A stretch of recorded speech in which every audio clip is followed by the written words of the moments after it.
Oliver Twist will always come asking for more. Our partners, the REA, led by its able and visionary leader, have been with us.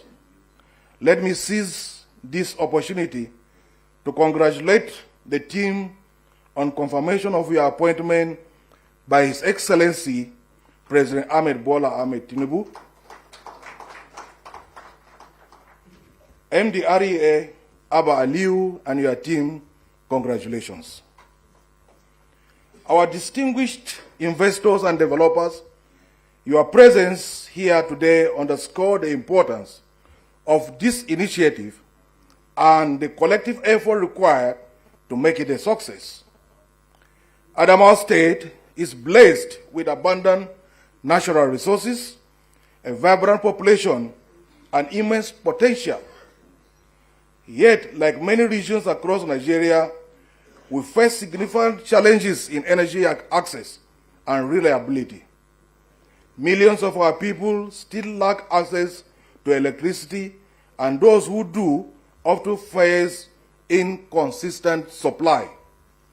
This energy deficit limits economic growth, stifles innovation, and hampers quality of life for our citizens.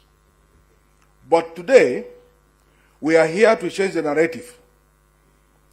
Distributed renewable energy offers a unique and scalable solution to our energy challenges. By leveraging solar, wind, hydro, and other renewable resources, we can provide clean, affordable, and reliable energy to homes, businesses, and communities across Adamawa State. The Adamawa State government is committed to creating an enabling environment for the private sector to strive in this space. We recognize that the private sector is the engine of innovation, investment, and implementation. To this end, we are taking concrete steps to unlock opportunities for you, our esteemed investors and developers. To our investors and developers, we say this: Adamawa State is open for business. The opportunities in distributed renewable energy are vast and untapped. From mini-grids to solar home system, from wind farms to small-scale hydro projects, the potential for growth and impact is immense. But beyond the financial returns, investing in renewable energy in Adamawa State is an opportunity to make a lasting difference. It is an opportunity to power schools, hospitals, and businesses. It is an opportunity to create jobs, reduce poverty, and improve the quality of life for millions. As we proceed with today's discussion, we encourage you to share your ideas, ask questions, and explore opportunities before you. The Adamawa State government is here to listen, to support, and to partner with you in every step of the way. Let us seize this moment together. Let us work hand in hand to build a future where energy is not a barrier, but a catalyst for growth and development. Let us make Adamawa State a model for renewable energy, innovation, and investment. Thank you for listening. Once again, you are all welcome. Thank you. Thank you.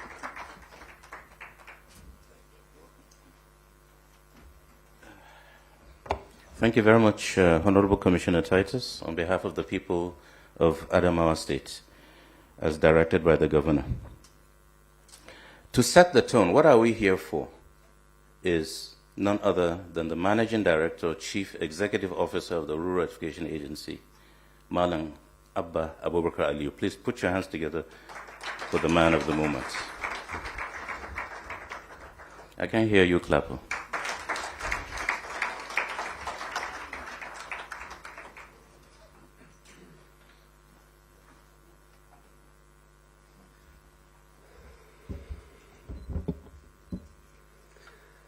Your Excellency, before starting, I would like to share 3 things that I have learned in the little time that I've started engaging with His Excellency.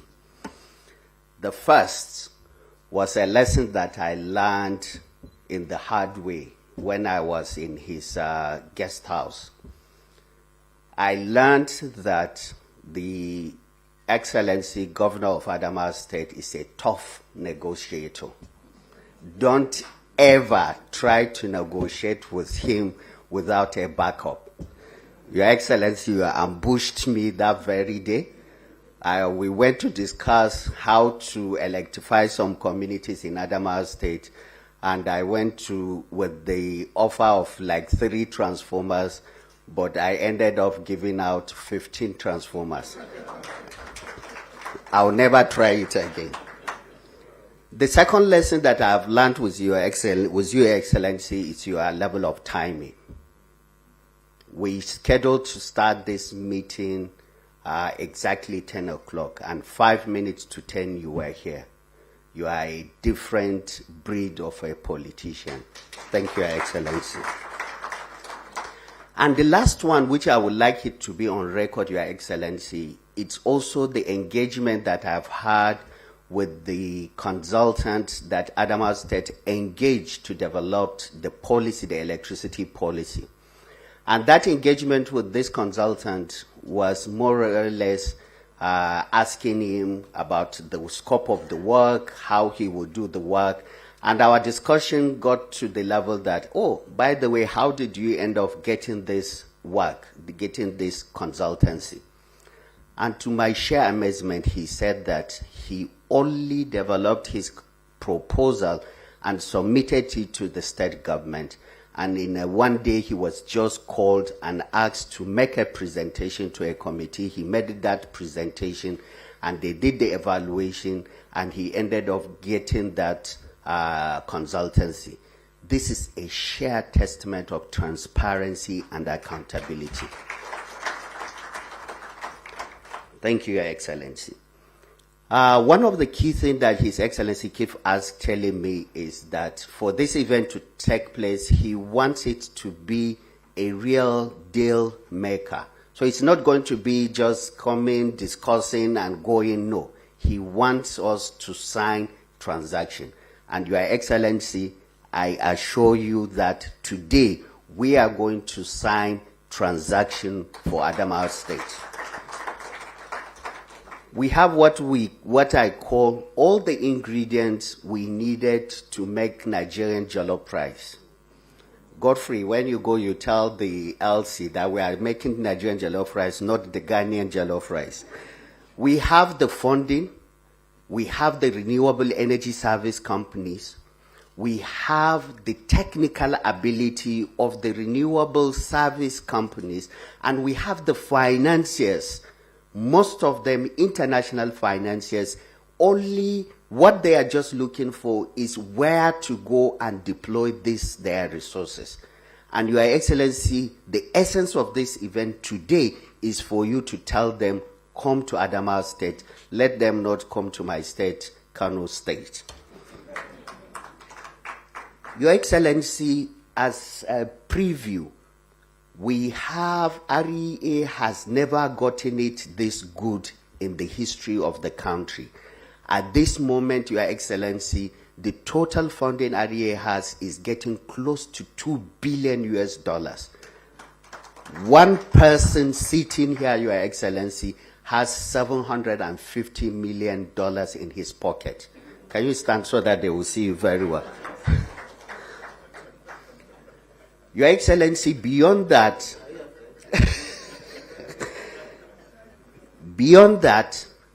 just last 2 weeks, we were with the Honorable Minister of Power in Japan. And the essence of that visit is for us to further discussion for additional co-financing of the DES project to the total sum of $200 million. And I'm here to say that we have signed the initial agreement for that funding, and that funding will also be crystallized. Your Excellency, we are also pursuing additional funding of 250 million in collaboration for our Nobel project that we call eHeart, in discussion with the Indian Exim Bank and the Federal Ministry of Finance. So that is something also that we are looking at. And also, Your Excellency, in this year's budget, we have a funding provision of 140 billion naira. I wanted to say dollars, I'm used to dollars. 140 billion naira for our capital project intervention. The person responsible for that is also here, and he will tell you what he will do with that. Then, based on the magnanimity of Mr. President, we also secured additional funding financing from the Renewed Hope Infrastructure Fund of a total of 270 billion naira. This is all funding that are available. All what we are looking for is the subnational for us to partner with. I'll start my presentation now. Go back to the first slide. Your Excellency, what we are seeing here is in Adamawa State. This is a project that we are doing in Yola. Oh, this is Kasina. Okay, so we have the Adamawa project that I wanted us to highlight in Federal University of Yola. And it's a project that we are hoping to commission in the next 2 months. Next slide. Your Excellency, this is just to show you why the renewable energy is the way to go. Globally, the situation as regards to lack of electricity, it's not just a Nigerian issue. It's a global issue. Globally, there are over 600 million people that are without electricity. But even beyond that, there are about 1.9 billion people that do not have the reliable electricity. So they have the access, but there is lack of reliability. And it is known that globally, the best way of providing these people with electricity is through the distributed renewable energy sources. Next slide.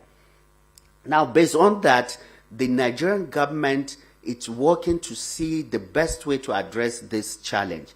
And that is why the new Electrification Act was enacted, and the President signed the Electrification Act, which serves as a means to open the entire electricity value chain across the country, giving the opportunity for subnational to participate in the entire electricity value chain. And it is based on that act that we are having this discussion, engaging with the subnational for them to participate in that.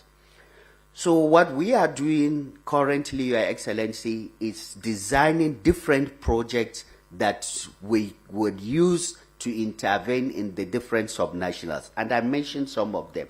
The capital project, we have 140 billion, the money is there. For the Rural Electrification Fund, we already are in the process of starting the implementation of REF Call 3. You'll get more details of it. The eHeart, it is one of the model of intervention, an integrated model of intervening in the state that energize not only the rural communities, but health, transport, education, and e-mobility. And this is the funding that we are expecting, at least $250 million to do that. Then we have the DARE project, the $750 million. We already have started that with 40 interconnected mini-grids that are about to commence any moment from that. Then we have the National Power Sector Solarization Initiative, 100 billion naira also for us to intervene in public institution, federal public institution, of which Your Excellency, I've told you already, we are intervening in Federal University of Technology in Yola, and we want to do more around College of Education and Polytechnics. We will take them, solarize them, and take them off the grid. Then we have a model project that is being supported by United Nations Development Program, UNDP. They provided us with this funding, of which we are deploying 23 mini-grid in agricultural hub areas. That project already had commenced. Then we have the diesel, which is also a grant project funded by Jeff and UNDP. The project is just creating access for the barest level of people to have the most minimum requirement for household to be able to lighten their houses and also have opportunity for their kids to read. Then we have the Korean project, also another intensive project that we intend to deploy about 2 megawatts in agricultural hub areas. Also, the project had already started. I've spoken about the Renewed Hub Infrastructure Fund, a total funding of 270 billion that will intervene in universities and some energizing some economic clusters.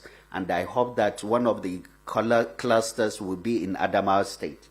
Then we have the energizing agriculture, specially designed to help promote and incentivize agricultural production and reducing post-harvest losses. Then the energizing economies that we do around the market. Next slide. So, Your Excellency, the essence of this, as we are doing this and we are partnering with the state, one of the key things we said we need to do is let us have a dedicated plan. Let us have a way of intervening rather than ad hoc intervention in the different aspects of the communities. Let us have a plan that will guide us. And it is based on this, Your Excellency, that we map the entire country. And Adamawa State is one of the countries that we mapped. We map the country and we determine what is one plan of electrifying the entire country. The so-called 86 million Nigerians that are with the electricity, we want to identify them. Where are they? What is the nature of their electricity demand? What is their nature of occupation? What is the best least means of providing them with electricity? And that plan is what we're going to launch very soon in collaboration with the National Economic Council. The plan will give us one budget for electrifying the country, one plan, one conversation around electrification in the country, so that all the subnational, all different stakeholders are coordinated towards one cause, towards providing electricity in the country. Next slide. So, Your Excellency, the scaling electrification, these are the key areas that we are now looking at. One of the things that we are saying is, Your Excellency, since we are saying that we have 86 million Nigerians without electricity, some people will see this 86 million as a challenge, as a problem. But, Your Excellency, we want to turn it around to make it as an opportunity. We want to use Nigeria, Your Excellency, to make Nigeria to be the renewable hub of Africa. And this is something very doable, Your Excellency. We want to use our 86 million people to create a manufacturing value chain in country. And, Your Excellency, I would like to tell you that this had already happened. To this date, we have crystallized the emergence of 250 megawatt PV panel assembly plant here in Abuja. We have crystallized another 100 megawatt PV panels assembly plant in Lagos by Lavin. The one in Abuja is done by JRB. We like to call names so that, Your Excellency, it's not a rhetoric, it's reality. People can go and check. And, Your Excellency, we are about to sign a landmark agreement with Impracof and Mofi and REA for the 1 gigawatt PV panel assembly plant in Nigeria. And this is something that will happen in very few time. Next slide. So, Your Excellency, narrowing it down to Adamawa State, as the outcome of our mapping, this is what we have seen. About 415,000 people can be connected to electricity using off-grid in Adamawa State. And there are 460 communities that are not without this access. And we estimated that we would have to create over almost 90,000 connections to electrify them. And the average potential PV requirements for these people is 1.679 kilowatt hour. And we also identified 703 off-grid educational facilities that will require this intervention, and 420 health centers, which shows the level of development in the Adamawa State. I don't know whether I should port from Kano and become an indigene of Yola now, Adamawa State, Your Excellency. Then we also identify the various agricultural crops being done within the community: sweet potatoes, maize, sorghum, rice, and groundnut. And we identify that some of these communities that are there have regional hubs that they can take their agricultural products. And we identify these hubs around Biu, Jalingo, Jimeta, Lafia, Mubi, and Yola. So within these communities, they can move it into this for them to drive economic value of their produce. And in total, based on our mapping, Your Excellency, we identify all the local governments that are without this access. And the Hong local government, it's the one with the highest number of communities that are without access that require this intervention, followed by Michika, Song, Fufure, Mubinos, Mayo Belwa, Shelang, up to the Yola South that has least number of need. Your Excellency, all this data is available, and the rest course will be provided with this data for them to know where to quickly move. I'm very sure that some of the rest course are thinking of moving their offices to Hong by now. Next slide. Your Excellency, this is just to show you some of the sample of the mapping. This is one of the community in Hong that's without electrification. So it's not rhetoric, like I say, Your Excellency, it's reality.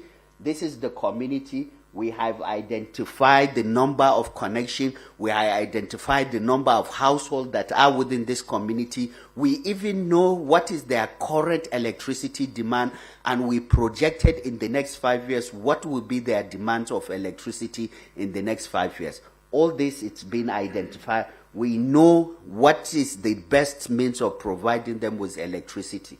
The next one, you will see another community. Next slide. It's in Mubi North. The community is called Muji. You can see the latitude and longitude of where the community is. You can see all the parameters needed to power and provide this electricity to this community. Next slide. This is another one in Sabongari Chambula in Madagali, local government, with all the data. I'm very sure this is one of the darling of the rest course, because they look at communities that have a lot of connection, because the man with the $750 million pay per connection. He paid dollars per connection. So they're looking at communities that have a lot of connection. And this is, I'm very sure, before the end of this community will be signed off by one of the rest course. Next slide. So, Your Excellency, the opportunities, if all these 500 or 400 and something communities within Adamawa State, if we are to say we are going to uptake them now and electrify them, the economic multiplier effects it will create for Adamawa State cannot be overstated.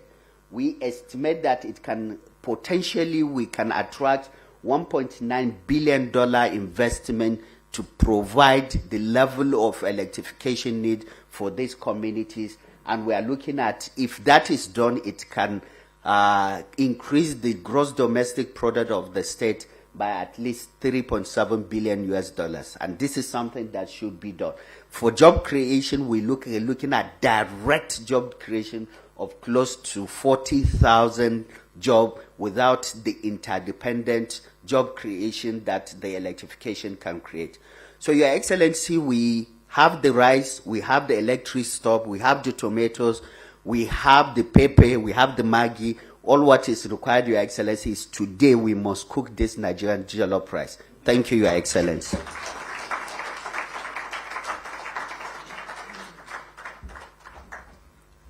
Thank you very much. Can we put our hands once again for the Managing Director, Chief Executive Officer, Rural Electrification Agency, Abubakar Aliyu. While he sits, let me quickly invite for a 5 minutes goodwill message Ms. Elsie Atafua, who is ably represented by Geoffrey, the UNDP resident representative. Please put your hands together for Geoffrey.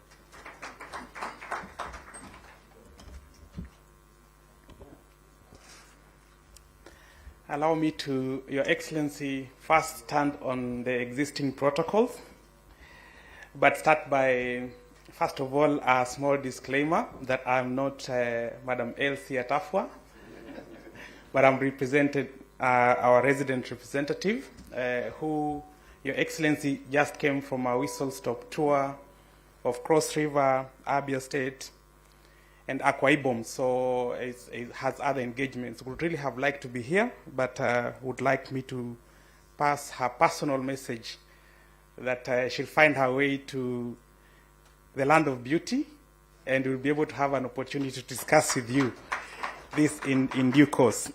Secondly, allow me also to lay a matter that has been raised by the MDREA to rest, the matter of Ghanaian jollof or Nigerian jollof. I know it's a controversy that has been running for a while, and Madam Elsie, coming from Ghana, still insists that Ghanaian jollof is the best.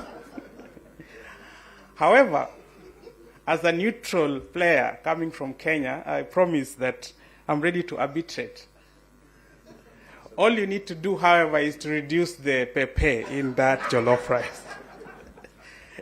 That will help me be able to effectively bring my taste buds up and help resolve this huge issue. But Your Excellency Governor, MD REA, it's a great pleasure for me to stand here today to associate UNDP with the great initiative that's going on and these state-to-state engagements that are going to breathe to life one of the game-changing pieces of laws that have come into this country, the Electricity Act 2023. UNDP is proud to have partnered and worked with the Ministry of Power and other stakeholders in developing the National Integrated Electricity Policy that is just awaiting approval by the Federal Executive Council that will usher in this new transformative regime that deregulates the electricity sector, giving the state governments a lot more control and decision-making apparatus to unleash the massive opportunities that we see in Nigeria's energy sector. And we are very, very proud to have particularly partnered with other partners like the World Bank, GIZ, AFDB, and provided our inputs into this policy that we believe will provide a lot of support to the states as you start to make your markets come to life. We believe, like the states like Enugu have started, Lagos have already started, many more states will be starting to put these markets in place. And I'm very, very glad, Your Excellency, to note that already Adamawa is working on the policy framework that will usher in this new regime. And congratulations to that, Your Excellency. Secondly, we were also honored just last week, I think we were with the MD, to also attend another milestone historic event whereby Nigeria's integrated resource plan was officially unveiled to the public. This resource plan is a critical resource that helps investors to see the various opportunities of supporting Nigeria's electrification. And we are really, really glad, and we believe that the new integrated resource plan, Your Excellency, is a useful opportunity for Adamawa to plug in to try and get all of these useful energy resources up so that the investors can be able to know which ones they need to join in. And we believe that Nigeria's Vision 30-30-30, that is, attaining 30 gigawatts of renewables by the year 2030, and at least meeting 30% of your electricity grid being renewable is attainable through both the policy that has been prepared and the new Nigeria Integrated Resource Plan. So on behalf of UNDP, we would like to congratulate the federal government of Nigeria and the state governments of Nigeria with these two very important developments that will just provide the policy certainty needed by investors to really invest in this area. As I conclude, allow me to weigh in on how UNDP views the future and the opportunities of making these markets marketable. It's the point of productive use capabilities. It's important that as we increase the distributed renewable energy resources, as we grow Nigeria's grid, as we increase the renewables, we also increase the area of powering progress. And that's why we are very, very glad, when MD, to associate ourselves with the eHeart initiative that is electrifying health, education, agriculture, rural communities, and transportation, which is a significant opportunities of getting these social sectors powered to unleash the productive use capacities that can be able to make Nigerian businesses pay for this new energy that's coming into face. And so I want to also congratulate the REA for coming up with that initiative, and UNDP, through our Nigeria Integrated Clean Energy Offer, will be working with you, the federal government, the state governments, and the REA particularly, to support all these initiatives, leveraging our global mandate and also our ability to convene other partners and also knowledge to ensure that the developments in this area can be able to meet the huge transformative potential that we see in this sector. Without much ado, allow me to rest on that, and thank you very much for this opportunity. Thank you.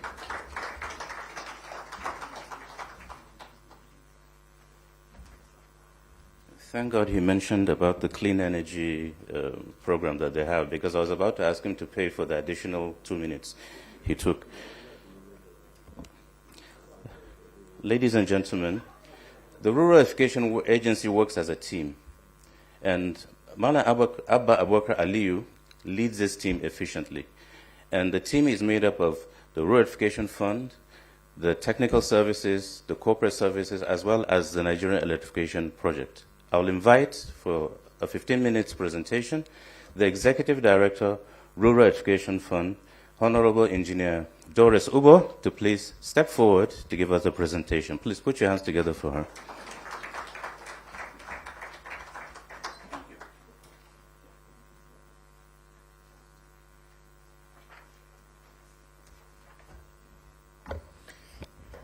Good morning, Your Excellency, Executive Governor of Adamawa State, my capacity MD, MDREA. Permit me to stand on already established protocol. I cannot come on this podium to speak without intervening in the jollof rice matter. But MD, you'll be happy to know that even at Ghanaian parties, Madam LC representative, even at Ghanaian parties, they serve Nigerian jollof rice. So that puts it to rest. Thank you, everyone, for coming to grace this program this morning. As you well know, Your Excellency, the EA Act of 2023 has empowered the subnationals to develop their own electricity market, and also empowered REA and other government agencies to partner with subnationals, especially with the state matching program that we have on hand. And you also see that we are definitely in line with what the federal government is doing, because right now, different parastatals are unveiling different projects. Like 2 days ago, I saw on the irrigation Nigerian project by, I think, our Ministry of Agriculture. And a few days before that was also the Ministry of Health unveiling their own, I think, retrofitting and remodeling and trying to create more health PHCs and making them more viable for working for the doctors. But REA went a step further. We've been able to piece all of this together to come up with a program called the eHeart. Not your physical heart, but the acronym just happened to spell like that. eHeart stands for Energizing Health, Education, Agric, Rural Communities, and transportation via e-mobility. And you'd ask us, why did we decide to do this? But before I delve into that, let me tell you a little bit about Rural Electrification Fund. That's our department. We are one of the arms, like the MC said, that works together with the MD to make sure that we are all on the same page, making sure that the federal government initiative is being brought to bear, especially closing the energy gap that we have by providing access to unserved, underserved communities of Nigeria. We all know that our rural communities, most of them have almost no access to electricity. So from, can you go back a little bit, please? Let's go back. Yeah. Okay. Yeah, so in REA, in REF, we have done quite a few initiatives, as you can see on the board. We have done some REF calls, which is projects that comes directly from the department. We partnered with our EU government and European Union for a program called the IMAS Integrated Mini-Grid Acceleration Scheme, where over 23 communities have been energized. And the project is currently going on. If you watched TV a few days ago, you see us in Plateau State and in Niger State commissioning some of these projects. The project in Niger State was almost 1 megawatt and is also currently being scaled up. We have Energizing Economy, excuse me, where we partner with the private sectors to energize our markets, Sabongari market, Ikmori market, so many markets across all geopolitical zones. We have the DSOL program, where we partner with UNDP, the GCIP with UNIDO, different initiatives, and they're all currently running. So far from REF, we have commissioned over 124 mini-grids. As at the time we put this program together, it was 124, but I can assure you it's almost 130 mini-grids because we've been doing a lot of commissioning since then. We have we have deployed also over 25,000 solar home systems, created over 18,000 SMEs. That is no small feat. 18,000 SMEs across the nation. We have also created over 26,000 jobs. The total capacity of our mini-grid is over 16 megawatts total, over 195,000 connections across the 36 states. We have impacted on 183 communities, and like I said earlier, 12 markets have been energized by our initiatives. Next slide. In this slide, you see some of the communities that we have energized, especially the ones that were with zero access to electricity. Like one that really comes to mind is the Rafin Zufi community, where for over 100 years, they have never had access to it. Rafin Zufi, by the way, is just next door to Gwagwalada, believe it or not. And they have never had access to light till REA came to their rescue. This project was commissioned in September, I believe, last year, and today they are already asking for scaling. We gave them 100 kilowatts, and today they are asking to be scaled up to at least 200 kilowatts. This is, Your Excellency, what the presence of electricity can do in a community. Without light, no matter any initiative you put there, you most likely will not have the kind of impact that you want unless you energize that community. So we have Oloyon community, we have other communities, Sule Camp in Edo State, and other initiatives. Next slide. That brings me to the EHAT project. EHAT project, like the MD rightly said, is a project that really has the rural community at hand. Also really in line with creating that access to electricity. Not only that, but if this vision 2030 is going to be realized, we have to scale. We have to move up from what we're doing right now, which is doing one community by just energizing and not really impacting on what we want. We do that, health sector is not really tapping into it. The education sector is not tapping into it. Even the rural transportation, because you do all of this, you go to most rural communities, they have zero presence of filling station. And how do you get your produce from your farm to the next market hub? So it's a huge problem. How do you protect your crops? If you produce too much, there's no storage capacity because there's no light. There's no even access to increasing your food production because there's no light. So, Your Excellency, we decided to put all of this together and make it one project and empowering one community at a time, making sure that when you're done with a community, they have everything they need to begin to unlock their potentials, to begin to crystallize and upscale their livelihood. So we came up with the EHAD. EHAD is a project that we're going to partner with the subnationals, where REA is going to incentivize this project by providing 60% of CAPEX, while state government will bring in 30%. And the most important aspect, it might sound small, but the most important aspect is the developers bringing in their 10%. The reason I said it's most important because REA has gone a step further to make sure their projects are sustained. And the only way you can do sustainability is to tie the developer to that project. Later on, I'll talk more on that. So the EHAD, like I said, is going to energize health. So primary healthcare centers in the beneficiary communities must be empowered, must be energized.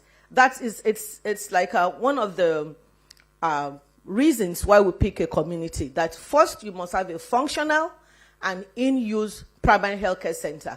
So that primary healthcare center will be one of the biggest beneficiaries of the 100 kilowatts that will be provided to beneficiary communities. Next will be education, meaning any educational infrastructure, like the MD said earlier. I think you have over 703 educational facilities. So in this facility, in these communities, these educational facilities also will be energized. Then the agricultural sector. Most of the villages in Nigeria are all agrarian or mostly agrarian communities. So agricultural sector is going to provide, we're going to provide them with solar water pumps. We're going to provide them with storage facilities.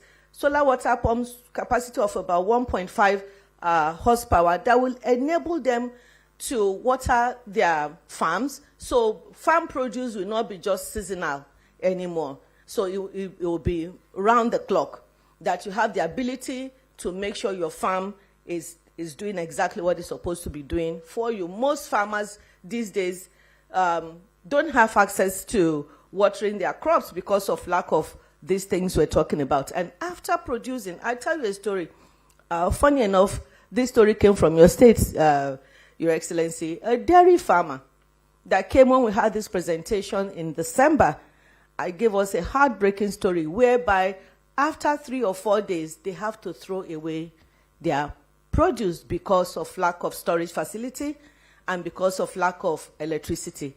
And this really was one of the reasons why we factored in the storage facility, Your Excellency. So you can imagine how this is going to catalyze that kind of product. So food production is high on our agenda, keying in into what the federal government is doing, and that is why we're doing that. So you ask, what about the community itself? That's the fourth component, rural communities. So with 100 kilowatts, once you prioritize the health, you prioritize the education and agri, you have the rest for the rural communities. And this would definitely scale up production. It would boost SMEs capacity in that particular community. You can imagine small businesses who have nothing to do because they have no access to light. Light really is life. Does anybody differ? Light is life. And that is the angle where the REA is looking at it from. If you work with MD Abba Aliu Abubakar, you have no choice but to key into something that really energizes the rural communities, which is uppermost on his mind. And that is why you see most of our programs would tailor it towards the rural communities, because over 60% of our population reside in the rural community. And this population have no access to light. In this modern age of 2025, I don't think we should be talking about not having access to electricity. That is why he has brought it to the front burner of the agency, and that's what we are all keying into. Next is transportation. Like I said earlier, most rural communities have no access to filling stations. They have to make do with whatever solution they can provide, which is almost nothing. And that is why we're incorporating transportation via e-mobility, meaning electric tricycles, electric vehicles where they can afford it, but most importantly, electric tricycles. Something, not luxury, but enable them to transport their goods from the farm to the nearest market hub. And this way, they will have EV stations for charging. They will also have what we call a battery kiosk, where an operator of that batteries kiosk will have access to about 50 batteries already charged. So anybody with e-keke will come in, drop their dead battery, and rent an already charged battery for a small fee, of course. And the turnaround of business has also been mitigated. Next slide, please. So, Your Excellency, your question would be, so how do we, what am I talking about? Our vision, we started by saying, okay, let's energize health. Then we scaled it up to let's energize 100 communities per state. That will give you 3,700 community across board. 100 community per state is not a small feat. 3,700 communities, meaning infusing clean energy of 370 megawatts into our energy space. But for financing and for, dare I say, doubting Thomas, who think REA cannot do it, we said, okay, let's phase it. Let's make it in phases. So the phase one is going to have 925 communities, meaning 25 communities per state. 25 communities, 100 megawatts each, Your Excellency. That's infusing 2.5 megawatts of clean energy subsidized by federal government through REA into your state.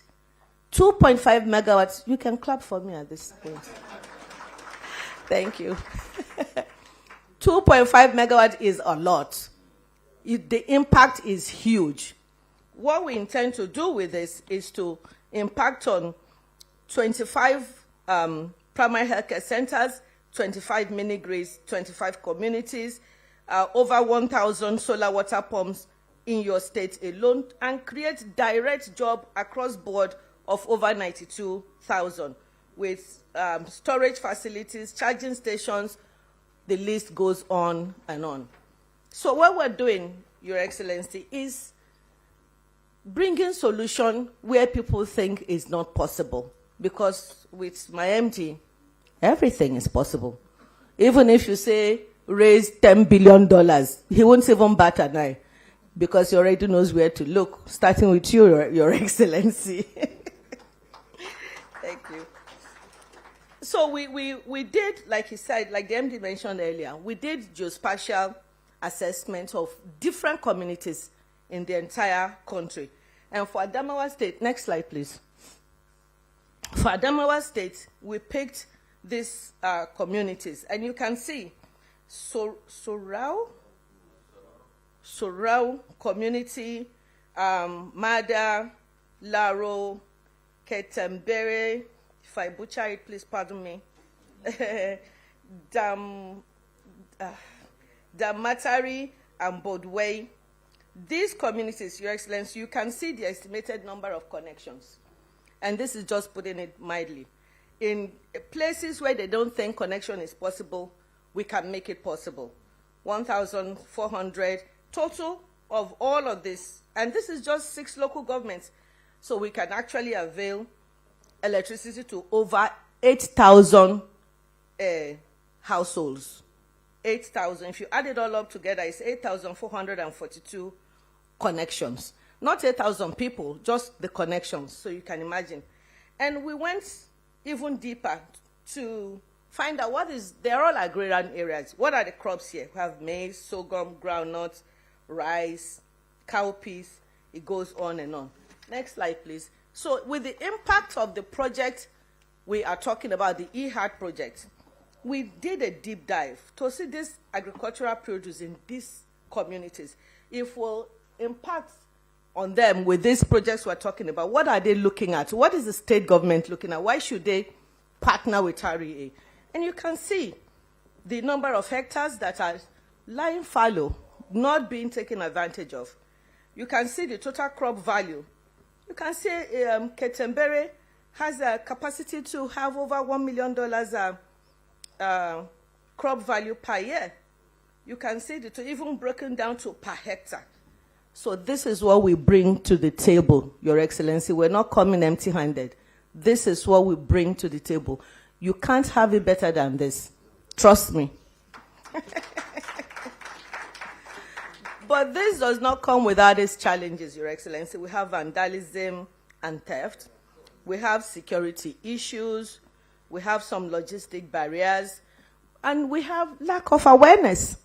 Because most people in this community don't even know that this kind of opportunity is before them. So what we are bringing is will allow you to unlock your potentials. It will allow you to increase and modernize the livelihood of people in your community, should you partner with REA. What is the way forward, you may ask? For us in REA, what we bring with this project, next slide, please. What we bring with this project is to lead the project coordination, develop legal framework, because you cannot put all these things together without adhering to federal government and even state government, now that you're empowered to have your own electricity market. The legal framework for both state and federal government will be put together, and REA will do that. We'll create a one-stop shop to coordinate all permits and approvals. And sustainability, I want to leave it for the last because my colleague will talk about that, but I'll talk a little bit.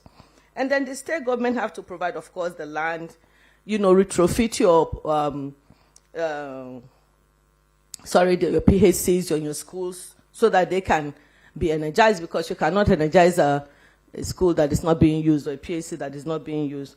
Then the private sector will also attract private sector investment, over $2 billion, that some of them are sitting here today, into your state and into these communities for them to begin to grow these communities for you.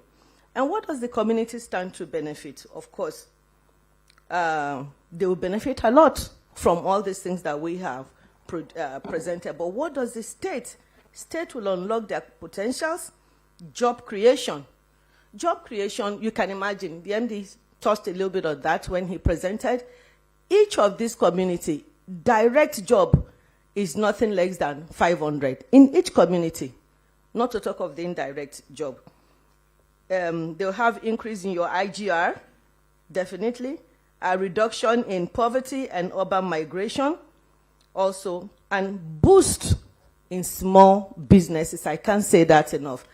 And I always add in any of these presentations that villagers are one of the most hardworking people I know. People in rural communities are very hardworking, even with the little that they have. So you can imagine, Your Excellency, the growth and the potentials that you will be unlocking if you partner with REA. I pray that you do this because this program, when it was unveiled, we already had 2 meetings with the subnationals where all the commissioners for all of these sectors, we had a meeting with them in December. We had a second meeting in January where they were told how they will put together state steering committees, because we definitely need committees to be able to coordinate all of these programs state by state. So state steering committee also will be working with national steering committees. That's the level where we are now. The communities that we have mapped state by state has been given to all the states. And I'm sure Adamawa already has his own Some states have 25, some have 40. And we go a step further that look at this, because we don't want to look as if we're just ramming this down your throat. Look at the communities that we have mapped. Should you have a need to amend it, because you're the one on ground, you obviously know more than us. Should you have the need to amend and add or change, you let us know. But I can tell you, Your Excellency, that your state has your list, and every state has the opportunity to click onto this and benefit from it, 25 communities at a time. Thank you very much.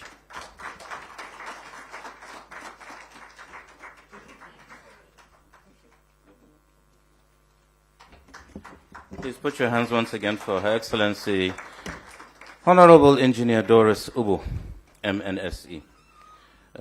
She's my boss, so I couldn't tell her time is up and all that, you understand. I don't want to be shifted to a different direction. Ladies and gentlemen, with the permission of His Excellency and also the Managing Director, Chief Executive Officer of the Rural Electrification Agency, we'll have to rearrange the program a little bit, and I hope you will bear with us on this activity. We want to invite immediately to come and speak to us a statesman of essence, of timber, of caliber. His Excellency, the Governor of Adamawa State, Right Honorable Ahmadu Umaru Fintiri. Please put your hands together for him.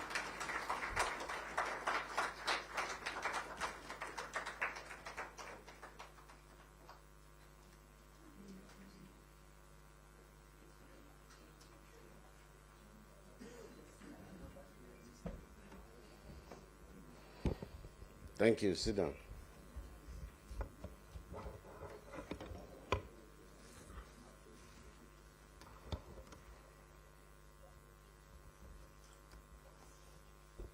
The MD of REA, let me respectfully adopt the already established protocol and to say Ramadan Kareem. It is with great honor that I welcome you to this landmark roundtable with the theme Empowering Adama, Unlocking Private Sector Opportunities in Distributed Renewable Energy. This is yet another opportunity to market Adamawa State for investment, as I have always done.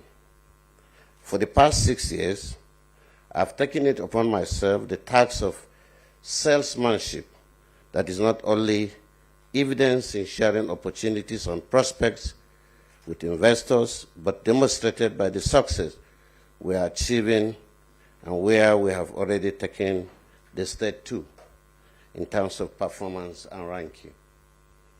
Over the years, Adamawa State has witnessed significant transformation across various sectors, fueled by strategic reforms, targeted investment, and deliberate policy actions aimed at fostering sustainable development, economic growth, and improved public service delivery. The state has remained a key player in Nigeria's economic landscape, with its economy largely driven by agriculture, commerce, and public sector activities. We have continued to implement progressive economic policies to enhance productivity and create conducive environment for investment.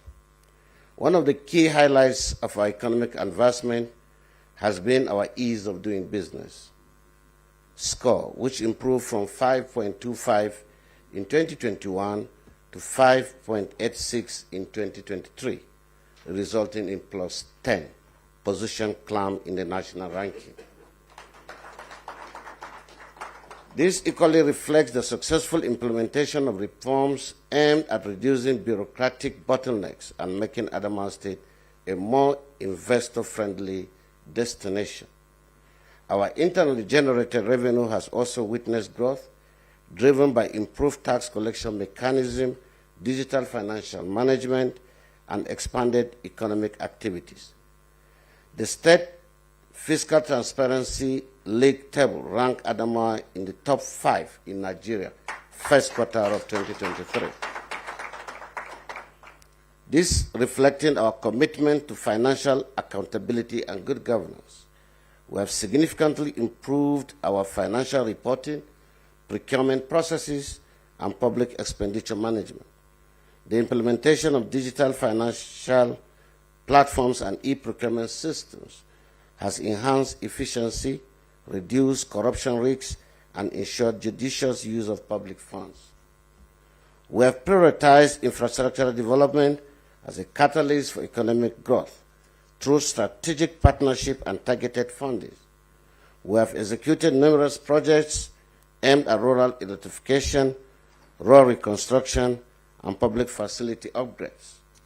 We have successfully executed over 30 rural electrification projects, impacting thousands of households across multiple local government areas in the state. We have spent over 3 billion naira to improve energy access through rural electrification. These projects have contributed significantly to rural development, enhancing productivity in agriculture, commerce, and social services. Our State Action on Business Enabling Reform, SEBA, program has been instrumental in fostering a competitive business environment through digital transformation and regulatory reforms. We have reduced business registration timelines, automated government services, and improved transparency in land transactions. This has led to surge in private sector interest across key sectors such as agriculture, transportation, manufacturing, and trade, and now renewable energy. We recently received an investor who expressed interest to develop 300 megawatt solar PV farm project in Adamawa State. We have also made significant progress in education, healthcare, and skills development, ensuring that our students have access to quality services. In consideration of the need to build the capacity of our students to be able to design, install, and manage solar energy projects, we have recently partnered with an indigenous company to train at least 1,000 Adamawa students across 21 local government areas annually in solar photovoltaic installation. This is in order to have a readily available workforce for any prospective distributed renewable energy project in our state. As a government, our journey towards a modern, sustainable, and energy future is well underway. The progressive framework established by the Electricity Act 2023, combined with our ongoing development of the state electricity policy, is a clear demonstration of our proactive approach. Yet, as we all know, the true strength of any policy lies in its collaborative formulation. While this policy is still under formulation, it provides a unique opportunity for you to also offer your valuable insights and recommendations, ensuring that all it is comprehensive, innovative, and truly reflective of the needs of our energy landscape that will attract investment opportunities for the renewable energy services companies, RESCOs. Our vision is bold. The vision behind our state electricity policy is clear: to create a vibrant, investor-friendly energy ecosystem where public-private partnership can strive. We aspire to see an Adamawa state where distributed renewable energy solutions power every community, where robust mini-grids connect remote communities, and where our agriculture and transportation sectors are transformed by clean and sustainable energy innovation. Thank you. While appreciating that there exists a huge opportunity in empowering our social services delivery institutions, such as health and education, with a huge population and thriving demography that is eager for service, we can see clearly immediate tremendous investment opportunity for RESCOs in the following areas: electrification in underserved and unserved areas. Adamawa State is committed to extending reliable, affordable electricity to every community, distributed renewable energy solution, such as isolated solar mini-grids, interconnected mini-grids, and stand-alone systems, will bring light and power to our remote communities and underserved peri-urban areas which will stimulate local economic growth and improve quality of life. Agricultural sector is the cornerstone of our economy. Investment in renewable energy such as solar-powered irrigation system and agro-processing facilities will boost productivity, reduce post-harvest losses, and add significant value to our food crops. This integration is critical to driving rural development and ensuring food security, not just for Adamawa State, but for Nigeria as a whole. Transportation. With the global shift towards sustainable mobility, there is a growing opportunity to invest in the electrification of our transport sector. Developing charging infrastructure for electric vehicles and supporting clean energy-powered public transit system will reduce urban population and enhance overall transportation efficiency. Likewise, opportunities exist for transportation of farm produce from our remote communities. To further enhance the attractiveness of this investment opportunities, I am pleased to state that we are ready to provide maximum comfort to willing investors coming into the state by providing a range of prospective financial incentives such as tax holidays, credit guarantees, concessional financing options, and grant for pilot projects. These incentives are aimed to mitigate risks and create a favorable environment for private sector investment, ensuring that Adamawa State becomes a magnet for innovative renewable energy projects. Even though the state has a little or no control over import duty waivers, we aim to partner with the federal government to ensure reduced import duties on renewable energy equipment. I'm aware a lot of effort is already being done by the federal government. As we continue to this discussion today, I encourage you to engage openly, challenge conventional approaches, and propose innovative solutions that can bridge the gap between policy and practice. Let us work together to forge partnership and extend beyond this room, ensuring that our collective efforts lay the foundation for a sustainable and prosperous Adamawa State. One thing I can assure you is that as a government, no obligation is ours. None of our obligation will be left unattended to. So you can take our words to the bank. We are the corps of transformation, our economic reform, fiscal transparency, infrastructural projects, and digital initiatives have set the foundation for sustainable growth and investment attraction.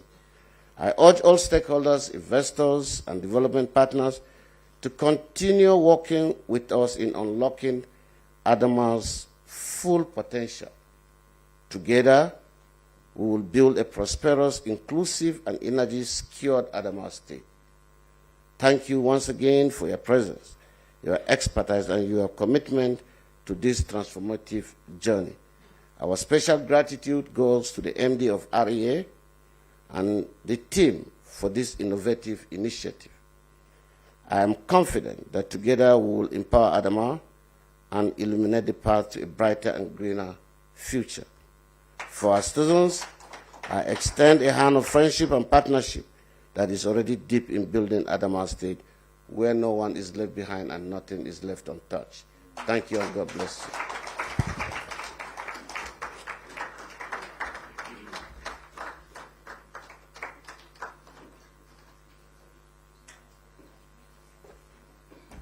Can we put our hands together for His Excellency, Right Honorable Ahmadu Umaru Fintiri.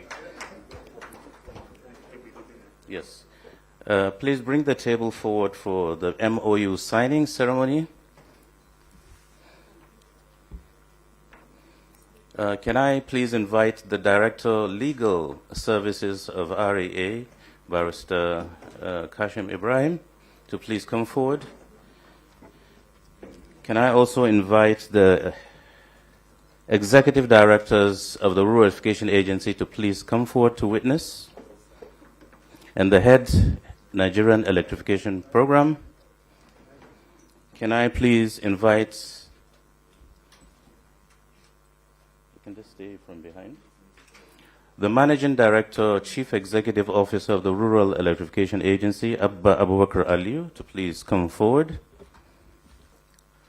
And also to sign on behalf of the government of Adamawa State, as directed by His Excellency, the Executive Governor of Adamawa State, is Honorable Atiku, the Honorable Commissioner for Works and Energy, Adamawa State.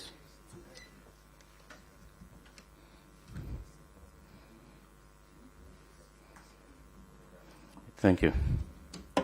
Ladies and gentlemen, this is one of the major events that, part of the event that brings us here today, is the signing of the Memorandum of Understanding between Adamawa State Government and the Rural Electrification Agency. And as I mentioned, those who are here, okay, other commissioners are joining. The ceremony will start in earnest with the signing. Your Excellencies, please. Thank you.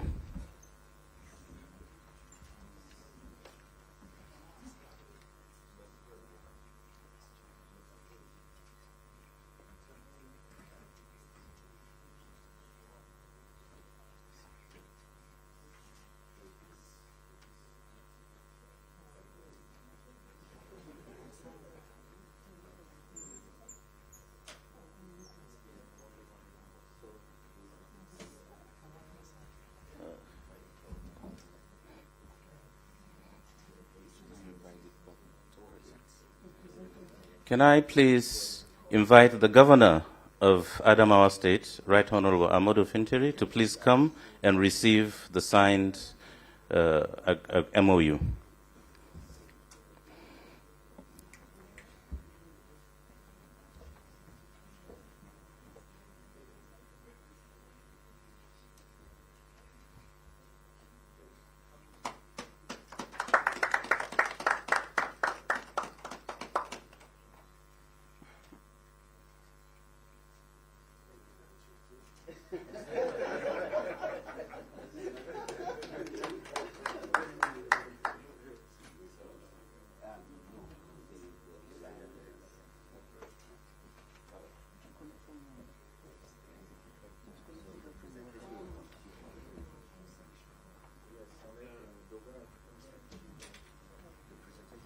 Yes, okay. Yeah. Okay.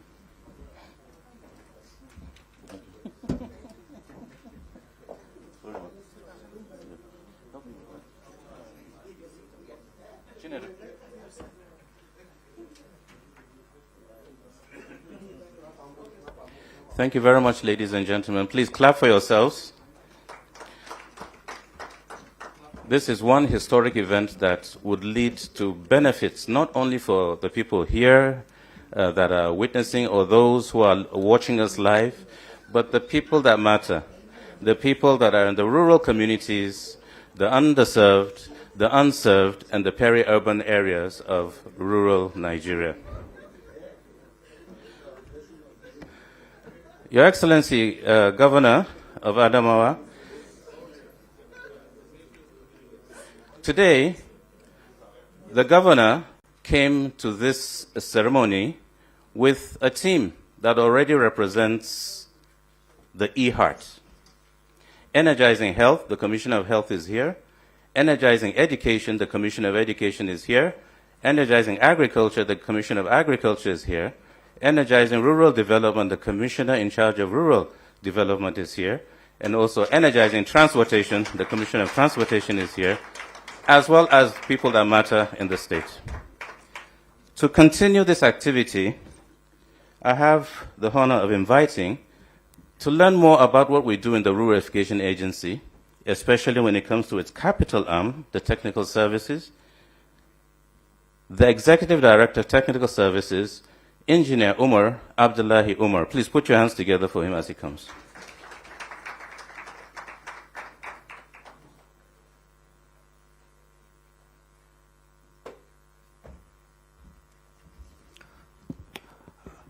Good afternoon, Your Excellency, members of the Adamawa State Executive Council, my elder brother, the MDREA, ladies and gentlemen, permit me to stand on existing protocol.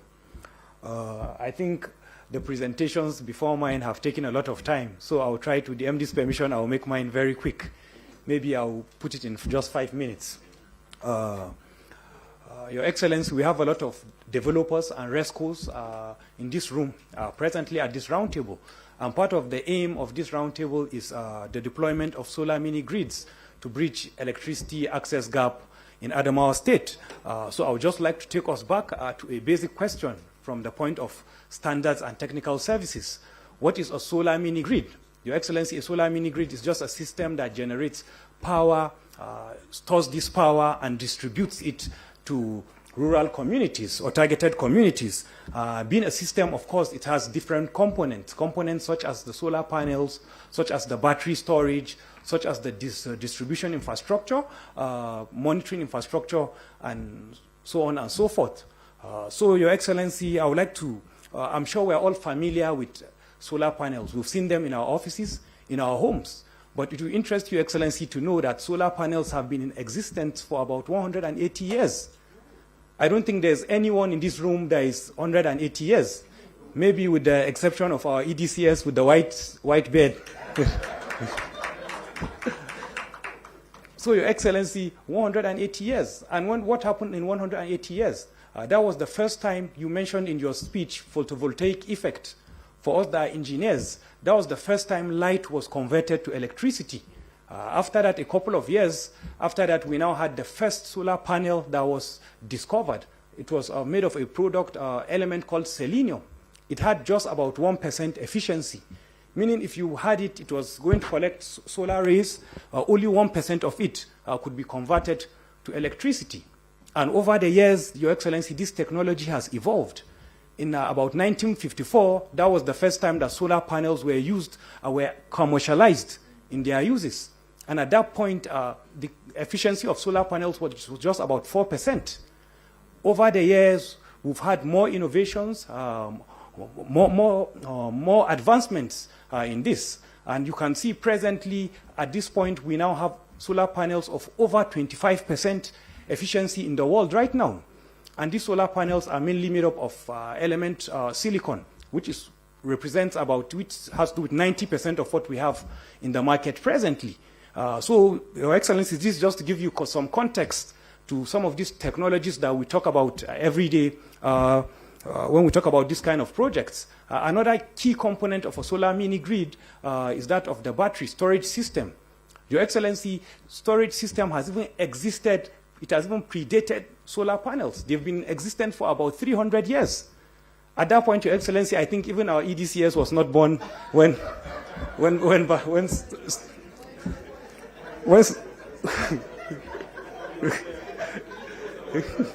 energy storage was discovered. The earlier forms of energy storage, Your Excellency, also began with capacitors. Apart from capacitors, we had also lead-acid batteries at that point. But over the years, that technology, to Your Excellency, has evolved. Milestone in that technology was in the 1990s when the lithium-ion batteries were discovered. And from then on till now, that has been the dominant technology in the market. We have different types of batteries, of course, presently, like the advanced lithium battery, the lithium air, zinc air, supercapacitors, name them. But this just shows Your Excellency how efficiency has grown in these products and these technologies over the years. And now coming to Nigeria and solar mini grids in Nigeria, Your Excellency, it might interest you to know that the countries in the world that have the highest potential for solar mini grids are the countries that are situated along the equatorial of the Earth. That is from the center point of the Earth to about 10 degrees north and 10 degrees south. And Nigeria falls under this region.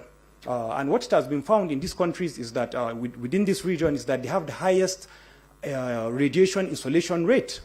Apart from that, other characteristics of these regions is these countries tend to have warm climate. they tend to have uniform temperature across the year. They also tend to have uniform or similar amount of day and night, like we do in Nigeria. So, Your Excellency, just to do some context when we're talking about solar mini-grid, you can imagine developing a solar mini-grid in maybe a country that is located at the polar sections of the Earth, countries whereby you might have 4 hours of daytime, for instance, and 20 hours of nighttime. You know the implication for how much batteries you would need to store energy for 20 hours. So this just shows how, based on this, we now talk about our technical standards. That is why it's unique to Nigeria and it's unique to REA. So we look at global standards and we look at, based on where we are situated in the globe, we also tailor our own technical standards to align with that. So Your Excellency, we've done a lot at REA in our technical standards. We have standards for almost everything. We have standards for solar panels, for batteries. In fact, even the way the batteries are mounted, when you see them being mounted, is about 10 to 15 degrees. It's the tilting angle. It has been shown that that's the optimal tilting angle to be able to collect radiation. And when we even talk about Adamawa, Your Excellency, as a state, that's what we are talking about today. The average radiation rate of northern Nigeria is about 25 watts per mega squared. Meanwhile, the radiation average rate in southern Nigeria is about 12.6. So you can see there's more radiation in the north where Adamawa falls under. So you can see, Your Excellency, definitely there's a lot of potential for solar mini-grids to be deployed in Adamawa State. MD, I don't want to take much time. Maybe I'll just go through the slides quickly. Next slide, please. Okay. Your Excellency, you can see at the capital, which is what is appropriated by the federal government, we've done a lot of projects from grid extension, mini-grid, solar home systems. You can see the numbers we've done, over 1,000 transformers in the last about 5 years. Number of solar home systems deployed, over 70,000 solar street lights. So we've achieved a lot. And you can also see what have been achieved for Adamawa State. Also in the last 5 years, Adamawa has not been left behind. Next slide, please. Your Excellency, these are just pictorial pictures from some of our successful projects we commissioned in Adamawa State. REA has supported over 500 farmers with 103 solar-powered irrigation pumps. You can see a mini-grid in some communities. In Fufure, Mayo, Belwa, you can see some solar home systems, and you can also see some grid extension and solar street light project. Next slide. Areas of collaboration, Your Excellency, we know we can definitely collaborate.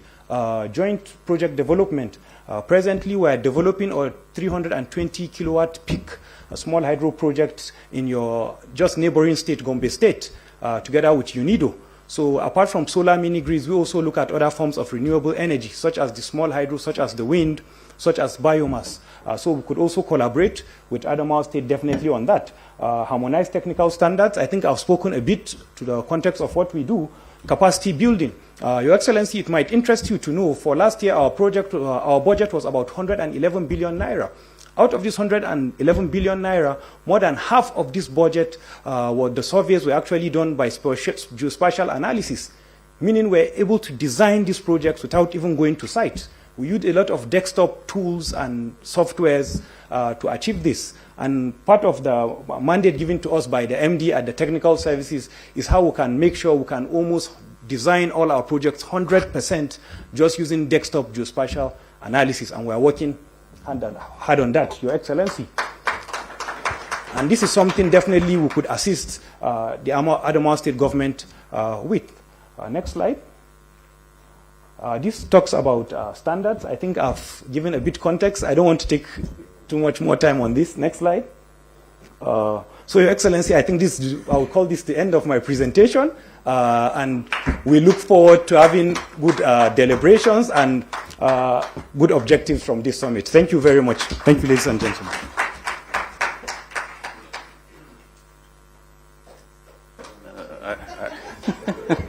I don't know about you, but honestly, he had 5 minutes remaining. Now, that's a good one. Put your hands together once again for the Executive Director, Technical Services. We now move to the head of the $750 million activity, Oh, sorry, I mean the head of the Nigerian Electrification Project. Femi Akinlere, please come forward, sir.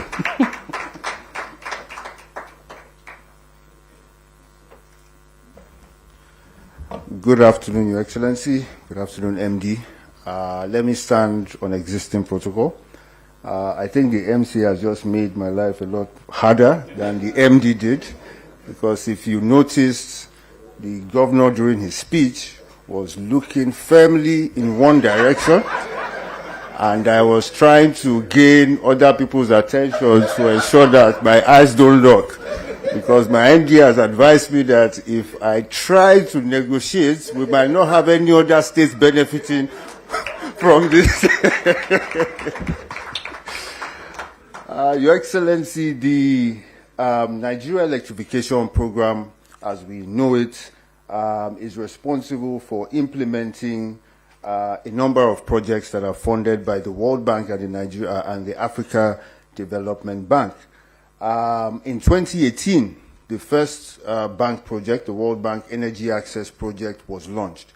And Your Excellency, you would have heard a number of projects described during this presentation. And just to let you know that even though we implement similar projects, solar mini grids, standalone systems, the mode and the design of the projects is what differs really along funding pathways. And very, very crucial to that is the sustainability of those projects as we go along. I'll just say at the beginning, Your Excellency, that when you deploy these projects without that sustainability is what gives us the bad news at the end of the day. And what ensures that we have that sustainability is always to ensure, no matter how small, there's some payment, especially when it comes to renewable energy. O&M is more even important than the deployment itself. So no matter how small the cost is, we always want to ensure that there's some form of payment for operations and maintenance on a long term, especially when they are not social interventions like the healthcare and education, which I'll get to later on.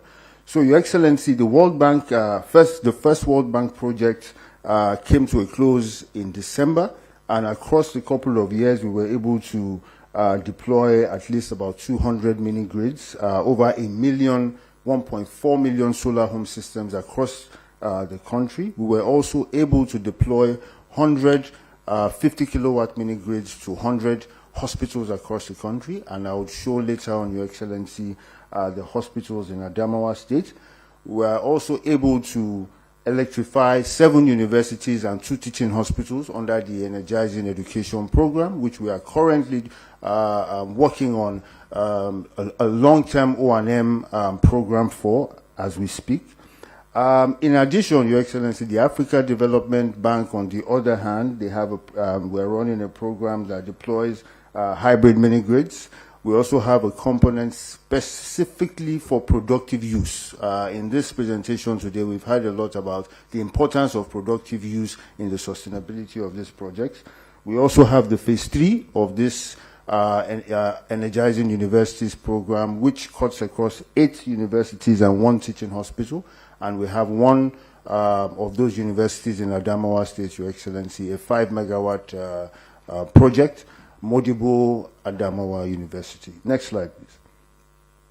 So, Your Excellency, as I said earlier, we started with one project, and based on the successes on that project is why we have this new 750 million commitment that we have in the new program. And we've designed that program based off of a lot of lessons that we learned, and I'll just go through a number of them, which ranges from access to finance to data sharing. Your Excellency, the importance of data cannot be overemphasized in ensuring sustainability, ensuring that there's transparency, ensuring that, as ED said, the right technical standards, the systems are being run properly over time. We've also, the RESCOs will tell you that, when we started, because of the foreign currency components in the equipment, we initially started with disbursements in Naira, but after some time, we decided to switch back to the USD component to make the transaction more viable and be able to reduce that currency risk. The last one, most importantly, and what everybody has really emphasized, is the productive use, and emphasizing productive use. When Edie said, powering these communities is really life. It's a human right at this point, and we always say that we don't even feel that there's any community that is not viable, because once you teach people, you sensitize them of what they could do with their lives by just having access to that light, you'll be amazed at what we'll get out of it. So from the NEP, we had electrified over 7.8 million Nigerians, and there's one data set that I love to emphasize, which is about 100 megawatts deployed in that project. And just to show you the sheer level of skill that we are trying to scale up on, for the DARES project, we have a target of 465 megawatts. But Your Excellency, today I'll tell you that with the agreements we've signed with RESCOs, we might even have about 3 times that with the project that we are about to deploy. Next slide, please. So, Your Excellency, this gives an overview of what the DARES project is about, how we deploy across various components. But I'll specify here on the collaboration with states. The MD mentioned earlier about the NESIP, which is the National Electrification Strategy and Implementation Plan, which seeks to bring together all the states in one conversation, one plan, one fund, and see how through this technical assistance we can help each state in capacity building. Because through that Electricity Act, each state now has powers over the electricity market. But do they truly have the capacity almost immediately to take on that responsibility? So with the expertise that the REA has and with the resources that we have, we've created a framework by which each state can benefit from that technical assistance, not only just for the sake of theory, but we also have a component, which is a rooftop deployment in subnationals, where once you pass certain criteria that has been set, which is also in line with the NESIP, we are also able to electrify some state facilities, state healthcare facilities in the state, and that criteria is readily available for states to look through and comply with. Next slide, please. So, Your Excellency, in order to achieve the scale that we truly desire, we have looked into, as we said, how to operationalize this Electricity Act. We're also looking at various partnerships in terms of various funding platforms. One major thing to reiterate here is what I said earlier about making payments and sustainability. The model we deploy here is a results-based financing platform, so that the 750 million is really and truly meant to catalyze over $1.5 billion worth of private sector financing also into the sector. So what you'd see is that the RESCOs, when they sign grant agreement with us, they are able to then raise funds based off of that grant agreement to deploy those assets, having skin in the game and running those assets for the number of years where they have the agreement. Next slide, please. So, Your Excellency, what do we need from states, and how can we ensure that we can have ease of doing business in this ecosystem in states? The first is all regulatory and licensing barriers for either access to land and other regulatory permits that we have. Your Excellency, as you said, the state is constantly improving in this regard, so I'm sure we would have no issues. Also, in the aspect of security is one major area that we also look into. In the current program, what we've done is to also model our grant amounts around these certain parameters: access to the site, the difficulty in accessing the site, whether it's security or otherwise, to see what grant amounts to place to those sites. I've spoken about innovative financing platforms, and to stress this, Your Excellency, we would just like to say that in areas such as the healthcare and education, we would like to see where states can help us to also guarantee the payments for these O&M services. When the federal government has paid a large sum in ensuring that we deploy these assets, we want to ensure that the states are also committed to the long-term O&M of those assets. Then there's the community sensitization, which I'm sure we do through the ministries within the states. And then the last part is the interconnected mini-grids, Your Excellency, that the MD spoke about earlier. We see this as a way of ensuring that the on-grid has a handshake with the off-grid in terms of the way it's deployed, making the grid more reliable and more resilient as we go along. So the good part of it, Your Excellency, is some of the key projects that we have deployed in the states, a number of them in these hospitals, as I mentioned earlier on, Ghana General Hospital, the Cottage Hospital in Mayo Belwa, the Cottage Hospital in Fufure, which just to emphasize that system is powering the entire hospital. We also have the General Hospital in Newman. Just in December, Your Excellency, the MD approved that we go back to these hospitals to increase the capacity utilization of these hospitals, and that's been done, that's been completed as of December, and are all working. And the last, Your Excellency, which we hope will be commissioning at some point this year, is the 5 megawatt Modibo Adamawa University project. Your Excellency, just to say a few things about this university project is that it's not just the power that we deploy, we also retrofit the distribution network within those universities. We also build a world-class training center to train students within the universities. Those students, STEM students, are taken through the whole process of the construction of those plants. Because, Your Excellency, we keep talking about skill, but do we have the expertise out there to actually sustain? Is what we are trying to achieve there. Next slide, please. And so, Your Excellency, where are we today in terms of the DARES 750 project? We were live in December. We've opened the portal. So we have a lot of the rescues that are here, and the pressure is on us, Your Excellency, to start signing those grant agreements. But I think after listening to the MD, I'll take his advice. We should really start signing those grant agreements, Your Excellency, before we have a one-on-one, so that we don't end up signing everything to Adamawa State. God bless you, Your Excellency.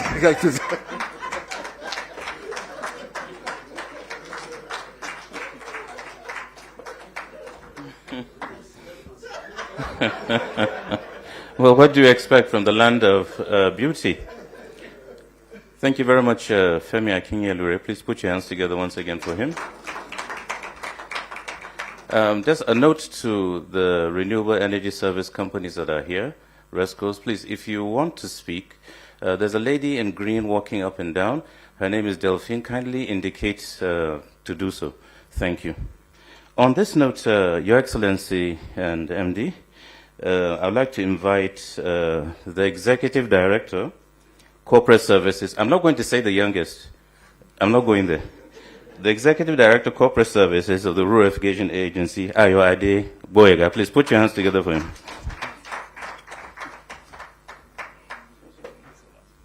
See, I had to be helped up. It's not easy to be 185 years old. Good afternoon, Your Excellency, or are we still in the morning still? And the Executive Director, REA, and the member of the Adamawa State Executive. Please permit me to stand on the existing protocol. There are 3 issues that I would like to firstly address. The first one, I will not really delve into it, is the issue of the jollof rice. It is Ramadan. Please, let's not talk about food. The second one is the age one.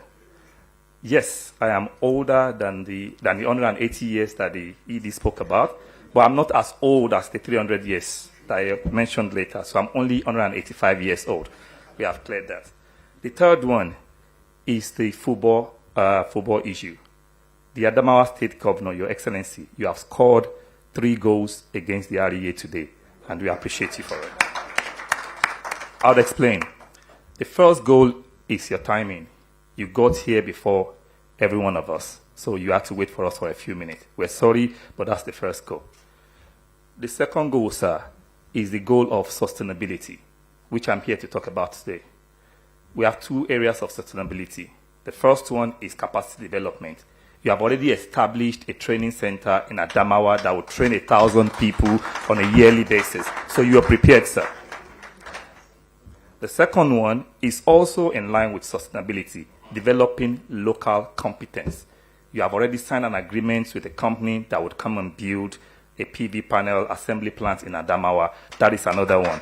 So, to the MD, sir, you cannot continue to lose against state governors. 3-0, 2-0, it's not really good for your reputation. So today I'll be talking about sustainability for energy transition. But I think the guy made a mistake while putting this together. We have to look at sustainability from two different angles. The first angle is we talk about sustainability of the projects.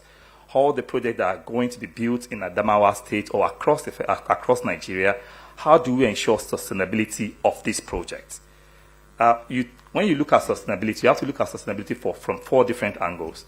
Financial sustainability, technical sustainability, which EDTS has spoke about, financial sustainability, which Femi just spoke about now, and also you talk about social sustainability and environmental sustainability.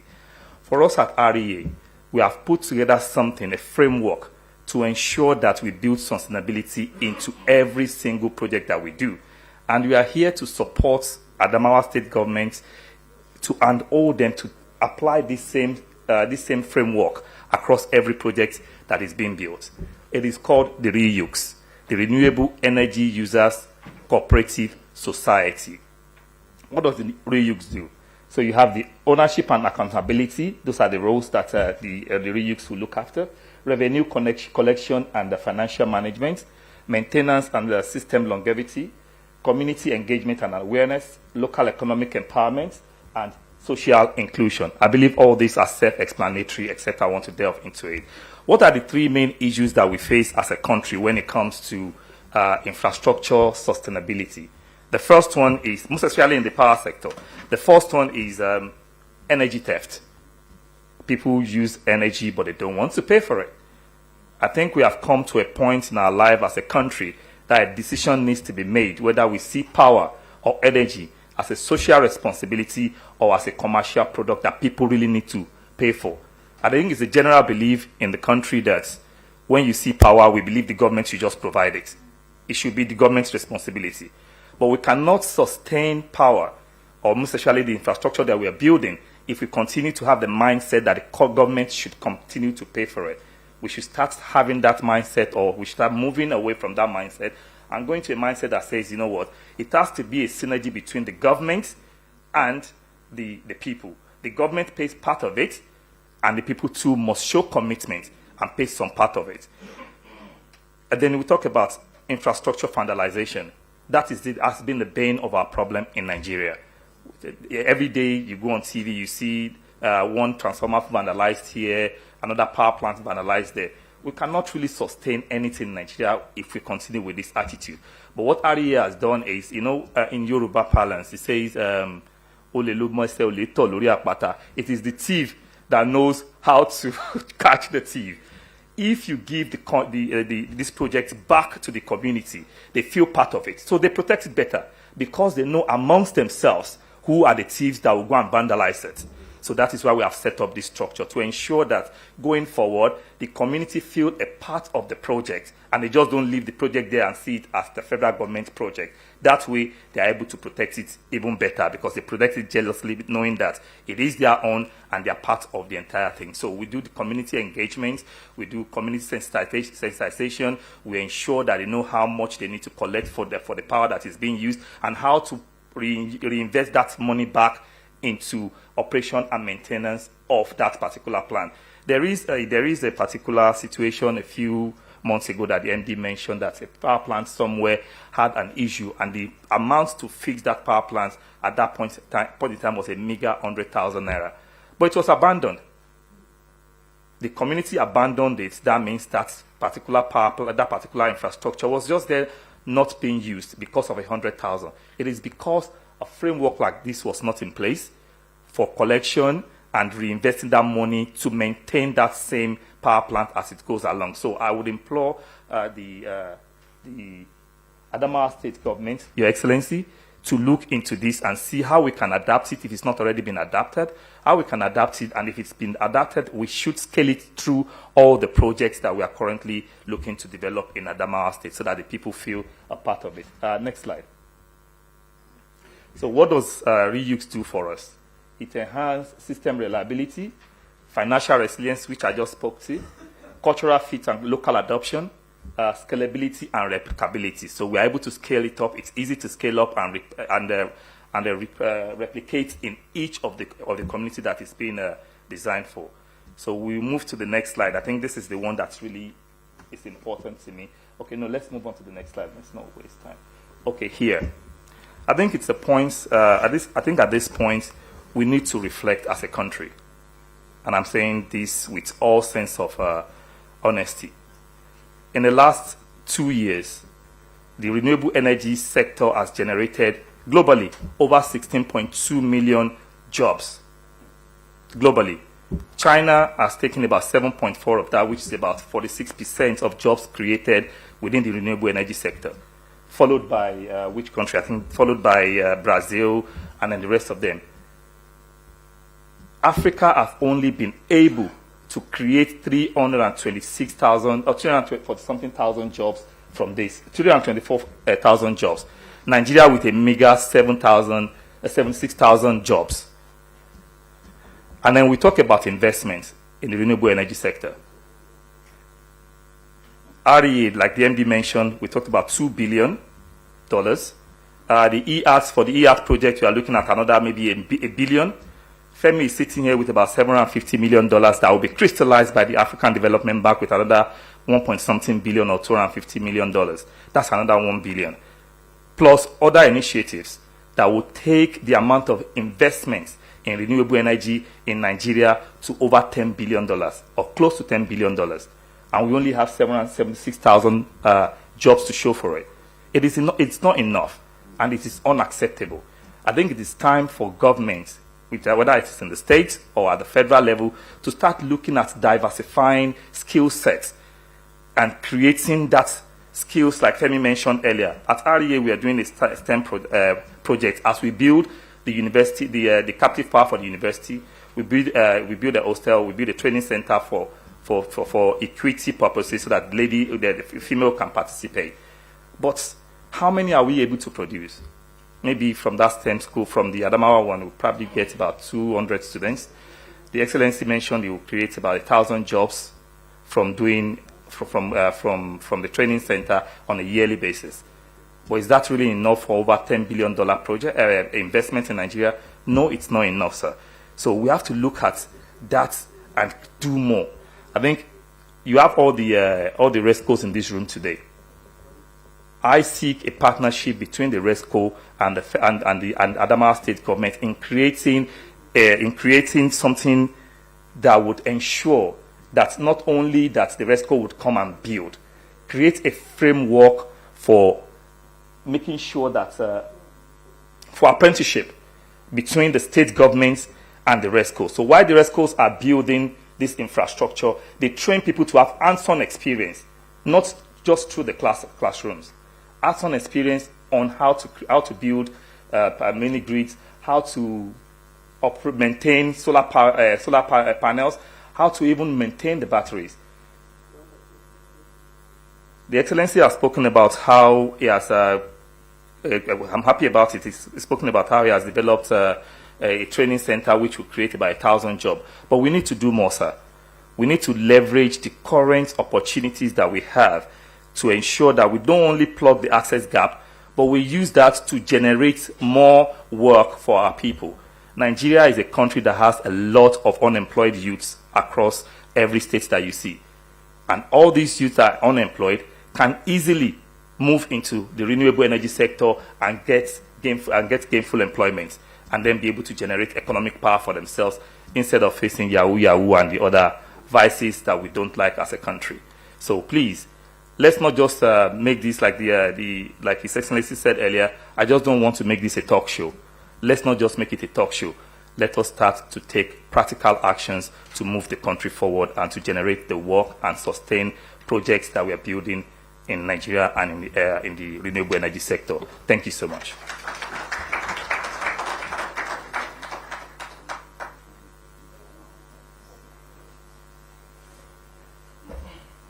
Thank you very much, Executive Director, Corporate Services of the REA. Well, it's all REA, because we really need to tell you about what we do, and to invite the next person to come and tell you how do we get this data, and what platform do we use to get this data that is very necessary in planning, is Mohammed Jibril. Can we put our hands together for him, please?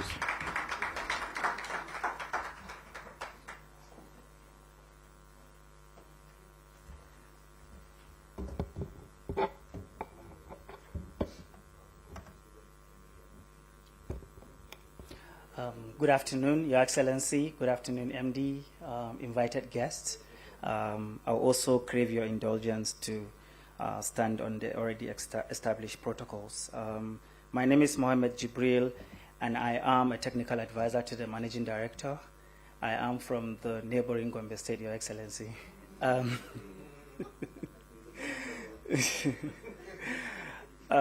Your Excellency, the MD, unfortunately, I don't have any jokes. The MD, the EDs have finished all the jokes, so I'm just going to go with the boring presentation.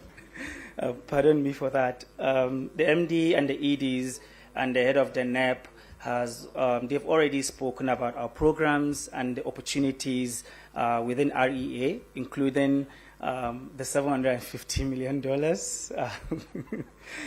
funded by the World Bank in a program called DARES. I'm here to speak about the opportunities in Adamawa. MD had already showed some slides with a number of communities, where they are, and one wonders, how do we get them? How do we come up with this? We are federal government, we're just in Abuja, but we have eyes everywhere, fortunately.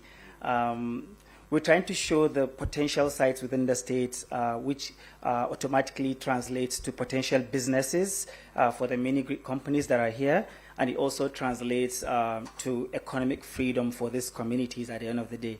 Your Excellency would wonder how we identify these communities. In the past, we relied on mini grid developers going in, finding these communities, doing stakeholder engagement.